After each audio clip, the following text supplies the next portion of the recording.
Hello guys, 1 ফেব্রুয়ারি আমরা চলে গিয়েছিলাম কক্সবাজার শালিক রেস্টুরেন্টে। সেদিন অনেক মানুষজন ছিল। আমরা বসে পড়েছি, কি খাবো মেনু কার্ড দেখছিলাম, কিন্তু আরস আরস চুপ করে বসেনি, সে মেনু কার্ড টানাটানি করছে। আর এইদিকে ভাইয়া ভাবি, আমার হাজব্যান্ডের অফিস কলিগ এবং তার ওয়াইফ, আরসের দুষ্টাপানি দেখছে কি করতেছে আরস। আরস বসে থাকার ছেলে নয়, সে এটা ধরবে ওটা ধরবে, তা কিছু না কিছু করতেই হবে, না পারলেই কান্না করে দেবে। কি করার, সে চেয়ার ধরে টানছে, কেন সে পারছে না এই জন্য সে কান্না করে দিছে। তার বাবার কোলে সে কমফোর্ট, সে অন্য কারো কোলে যাবে না। দেখছেন তার বাবার সাথে কিভাবে খেলাধুলা করছে। তার বাবা থাকলে আর কাউকে সে চেনে না, কারো কাছে সে যাবেই না। এইদিকে আমাদের খাবার চলে আসছে, ভাইয়া ভাবি খাওয়া দাওয়া শুরু করে দিছে।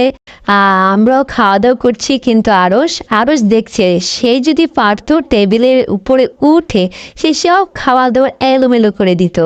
হ্যাঁ, তার বাবা কোলে নিয়েই খাচ্ছে।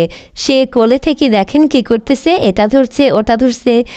এদিকে আমাদের খাওয়া দাওয়া শেষ, আমরা চলে গেলাম শালিক রেস্টুরেন্টের এক কর্নারে ছবি আর কিছু ভিডিও ক্লিপ নেওয়ার জন্য। এই তো আমি একটু ভিডিও করে নিলাম, ভাবির সাথেও আমি একটা ছোট্ট ভিডিও করে নিলাম। দুজনে সেম শাড়ি পরেছিলাম।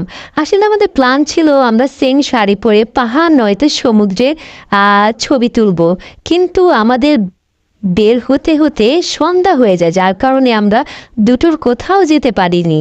দুজনেই আমরা এখানেই একটু দুজনেই সুন্দর করে ছবি আর ভিডিও করে নিলাম। এদিকে ভাবিকে একটা ছোট্ট ভিডিও করে দিলাম।